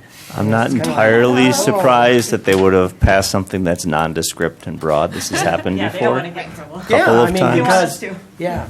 Thank I think you they're to- just satisfying themselves. Thank you to the members of the FIAD staff for coming and representing. Yeah. You weren't nearly as exciting as Sea Life, but we appreciate Tough act to Maybe follow. your sentiments all the same. Tough act to follow. If you came with a crab hat on, maybe. Yeah. Okay, the next item, informational item, first reading of Board Policy 443.5, which is Student cell phone Cell use. phones. Newsflash, students have cell phones and they're using them in the school district of Amery. This policy it's not really that old, but it is ancient in 2020 terms. As you'll see on the screen, we've got a lot of red there. If you move down to the bullet points, number 1, number 2, number 3, number 4, in paraphrased form, basically you're telling students you need to have parent permission to use your cell phone during the day, including on school transportation, and I'm here to tell you that's not what's happening. So students are availing themselves of cell phone use in a much different way than they ever have. So what the beginning of this revised policy in essence states is that each building shall develop a cell phone policy, and that information shall be disseminated to students and to parents to let them know what it is. And at that point, we would have our cell phone policy. It's pretty impossible to write this from a district level standpoint because of how fast this changes and further the developmental needs of high school, middle school, intermediate, and elementary are so very different. And believe me, we do have cell phones in the intermediate. This is a reality. That's a consideration too. Not so much at the elementary. Then middle and high school, we have a heavy preponderance of them. One item was noted to me by Aaron, and that is the cell phone policies themselves refer back to district policy. So we're going to have to revise how that's stated, I think, because if it sort of becomes cyclical at that point. If it's referring back to this policy and this policy is referring back to that handbook policy, it sort of gets confusing. So we'll have to firm that up. So those are my sentiments. We've revised it here. And another item that was added that was not there, cell phone use in locker rooms and bathrooms is strictly prohibited by state law. That was not in our policy, and that is state law. And we have to have that in there because that's been an issue in the past. That was somewhere. That used to be somewhere. Is it in our handbook, maybe? We recently added that into another spot, but not in policy. Can't remember. I know you're right. I can't remember where that was, though. This was originally written in 1990, then 93, 2005. It's been revised a lot. So now that this is in policy, what happens when you break policy? The building level have in essence, spell out what the consequences would be, and I think it's going to be different by building based on the use of the cell phones. I'm not sure if you want to speak to that from a building standpoint. Well, and if it's being used in the locker room, isn't that Bathroom and locker room is both state, level offenses. I mean, that's criminal offenses, but. Absolutely. And so we those have should be not. different. Those should be different violations or different consequences than just breaking school We policy. can certainly spell it out that way. If a student brings out a phone and has it in the locker room, they're going to get a consequence from school. Like, you're not supposed to have that out. You're going to probably phone will be taken away, and we'll have to have the parent come and pick it up. If they end up using the phone to do something very malicious, like take a picture of someone, then that certainly would be reported to the Amery Police Department for action. But if we have a student that has a phone out and they're not going to come and do anything about it just because the kid had the phone out unless they did something inappropriate with it. But we certainly would police that and not allow it to happen. The county has also been proactive with a program called Sam's Warning, Stopping Abusive Messaging, which I think that, oftentimes when we talk to the police about social media posts or cell phone things, it's almost the first thing that pops out of their mouth saying, well, maybe I could give them a Sam's on this. It's, definitely something that we bring up with them whenever this pops up. This drives me crazy because this happens every single day, and we still have kids every single day using their phones in the locker rooms, in the bathrooms, taking pictures, posting pictures. It drives me crazy, and it's got to stop, and I don't know how we stop it. It's not going to stop from a district or a building level school policy, I can tell you that much. This is a societal issue much bigger than that, but certainly I understand we have to have rules and regs about it, and we do. We have to We do. work on enforcing it. Yeah, I think part of the issue is that we don't allow them to have their phones out during the day at all at the middle school. I just don't think that the kids handle it very well, especially at that age. It's just like they're on their phones so much that my stance is when you get to school, put it away and do something else. And I think I have majority of parental support on that. If they are going into the bathrooms, it's because they're sneaking it in and they know that I'm not following them in the girls' bathroom and what they're doing in there. And that's kind of a private area where all of a sudden I can whip that phone out that I've hidden and do whatever I'm going to do on it. And if that's the case, and I don't know how much that's happening in my building, but it's certainly something that we would want to continue to police and work with students and educating students on it. It's a problem, you look back, 20 years ago, didn't exist at all. But and I think our policy is very similar to the lower levels as far as not having them out during the day. And I think the high school, they're just a little bit older, and so I think yours is a little different. We spent the better part of 45 minutes discussing this policy today as a staff at the high school. Looking for consistency among staff members and how we're going to approach this. Tomorrow, all of our teachers are going to be reading to the students. The phones will not be out in class. Need to be put away. You can have it at breakfast before school. You can have it at your breaks in between classes out at your lockers, but it better not be out in the classroom. And if we do have a cell phone go off during the day, to be honest with you, they know that they're not supposed to. So they're not. It's parents calling their kids, usually. But it's something that we need to continue to educate. I just think we spent all this energy talking about screen time and cell phone time, and I think if the parents really realized how much their kids are on their phones. We did some research off of the Youth Risk Behavior Survey and found that a huge percentage of them are on their phone, according to the kids' self-reporting, even between the hours of midnight and 5 a.m., talking to each other. And they are completely addicted to it. And to me, it's a bigger issue than this.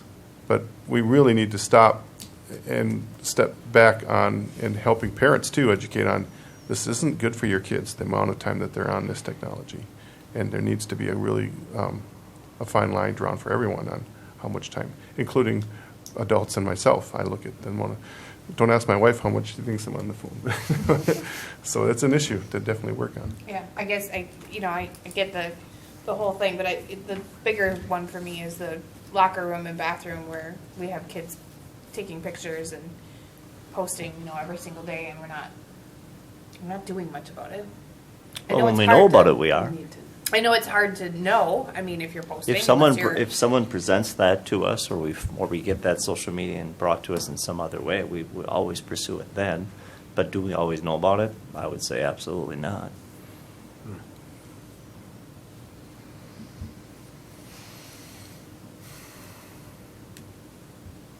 So the policy that I've authored here gets rid of a lot of the old language, adds the bathroom and locker room, changes the title, and defers the policy back to each of the buildings. And then you saw a moment ago the building policies up on the screen. The high school, middle school, and then the elementary and intermediate school are identical.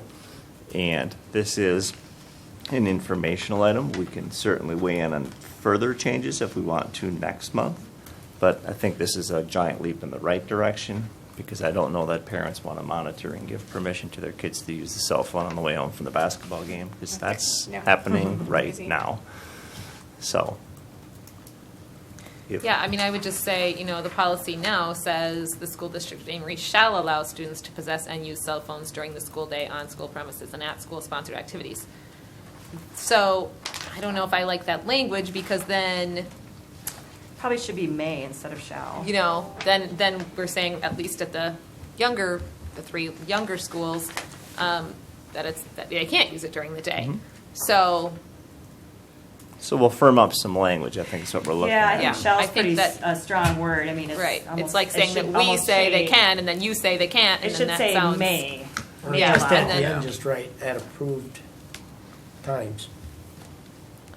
Or 'Cause according to then- school then you policy. I mean, the said, next "These are your paragraph times to use says it," and that. Yeah, if maybe you just say delete may, that now they're going to whole ask first- permission all the time. Well, they're not going to do that, but at least you set some At parameters approved on times when as time. as identified. As So what I'll identified. do is I'll work with particularly Tom and Josh, because it's not as much of an issue with the other two buildings, and firm up that language, and you'll have a copy of this, as you always do, well in advance, so you can come with your thoughts and we can finalize it. I think we should be able to do that in February, and then we'll. Is the high school's Get that out policy there. as listed here what you discussed today and what you believe is being enforced and trying to be enforced? It's what will be enforced, hopefully. Will be yes. enforced.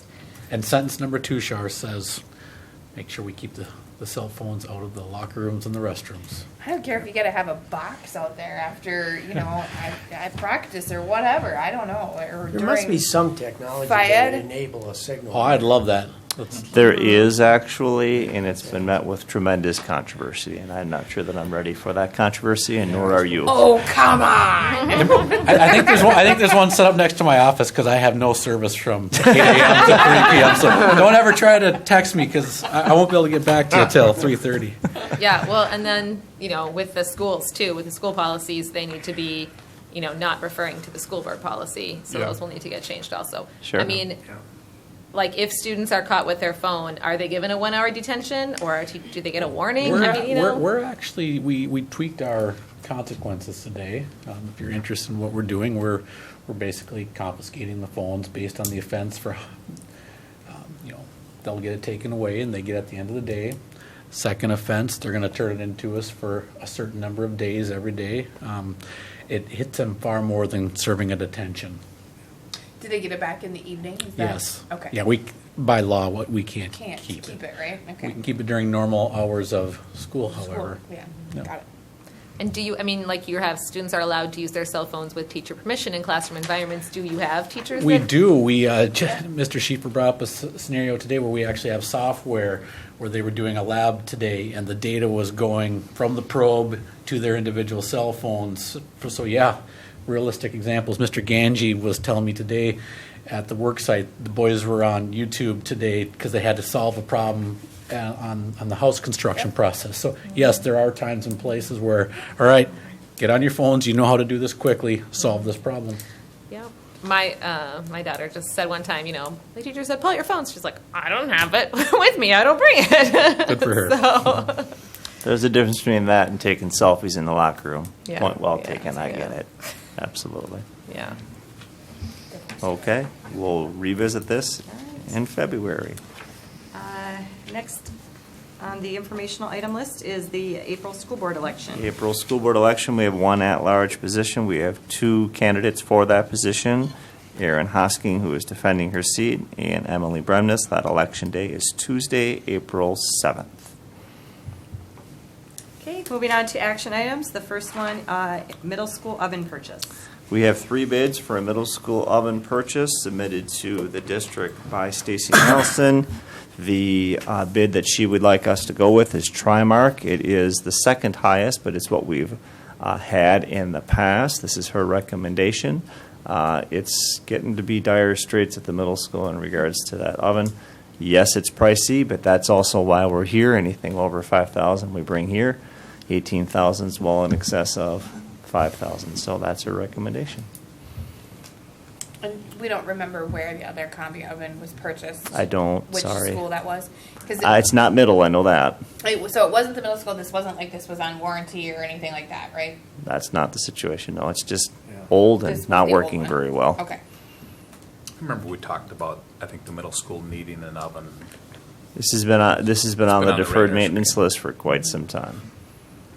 I would make a motion, we approve the purchase of the Trimark oven. I'd second that. Okay, any discussion? All in favor, say aye. Aye. Anyone Aye. opposed? Right, the motion to purchase the Trimark oven is approved. Next on the action item, or the next item is the 2021 open enrollment space limitations.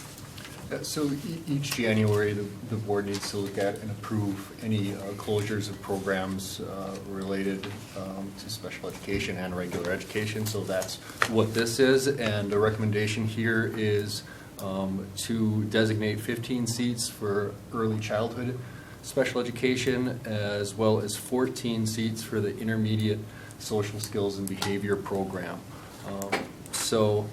I would like, for a point of clarity down here, the related services of transportation, that is not something that we want to consider. I'm sorry for leaving that language in there.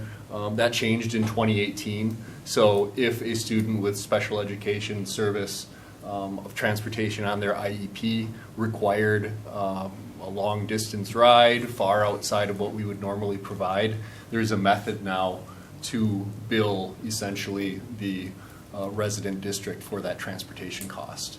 So that's one point of clarity on here. I'm sorry that that language wasn't updated when I sent this over. So in short, what you would be considering approving here would be the 15 seats for early childhood special ed program, preschool, kindergarten, and the 14 seats for the intermediate social skills and behavior program.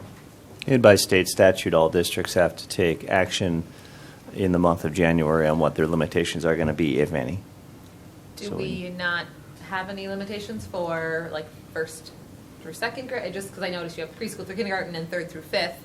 What about any of the other grades? Or? Well, based on the, again, it's not an exact science, but using the caseload formula and projected special ed caseload, that's what I look at in reviewing numbers, and these were the ones that stand out this year.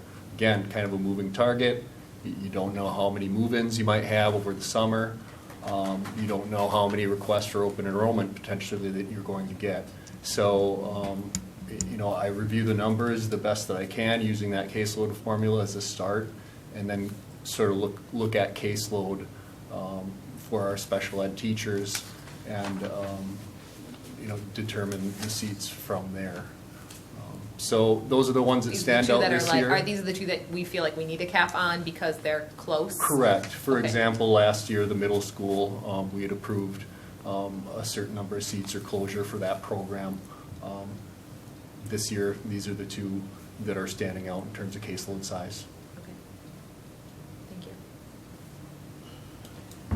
So we need to take action on those recommendations. I make a motion that we cap the special education program at 15 and the, for open enrollment, and the intermediate school social skills and behavior seats at 14. Is there a second? Second? All right, all in favor, say aye. Aye. Anyone opposed? Right, the open enrollment space limitations as presented is approved. Now moving on to the second reading of the board policies we looked at last month. These were some technology policies that were brought to you last month. There weren't any recommended changes from last month to this month, but you certainly can make those recommendations here this evening, in that this is the second reading. The first policy is the district use of social media policy. There's a lot of outdated language here. We simply made some changes, references to blogs and wikis and that kind of stuff. It's just sort of ancient language. If you scan down further, you'll see A through I there. Those are all still items that we do not want as any part of our social media presence. That's not changed at all since the moment we accepted this policy. Open records reference there, we struck that language. We'll just refer to open records law, and that defines itself based on the way it's written. So that constitutes the first policy. I'm not sure if you want to take them one at a time or you want to. There's more. Sorry, go ahead. I just had one question on this one.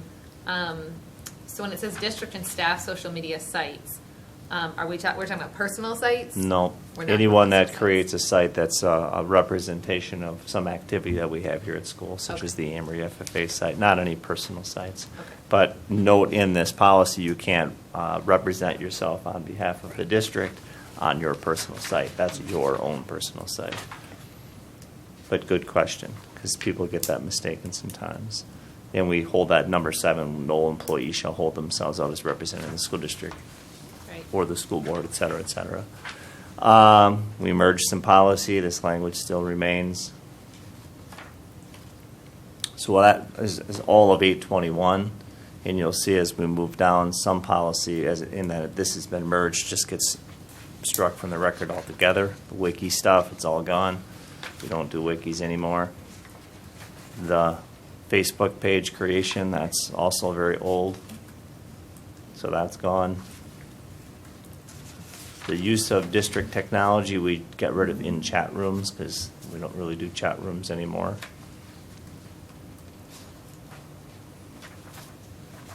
Relations with the community and governmental organizations, that policy was so broad and nondescript, we just got rid of it and replaced it with the recommendation from WASB on law enforcement and investigations on school grounds, which was straight from the WASB. And I think that's the end of the policies from last month to this month.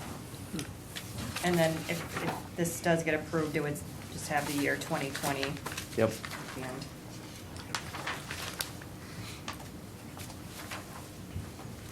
Okay, is there a motion to accept the second readings of those board policies as I guess take it as a whole, or do you want to take them individually?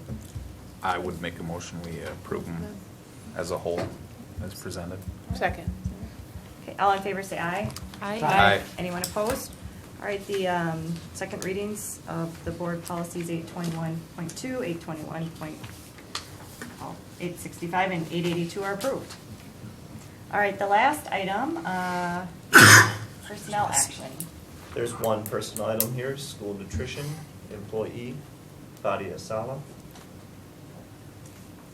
Make a motion that we approve the new employee. Second. All in favor, say aye. Aye. Aye. Anyone opposed? All right, the personnel action is approved.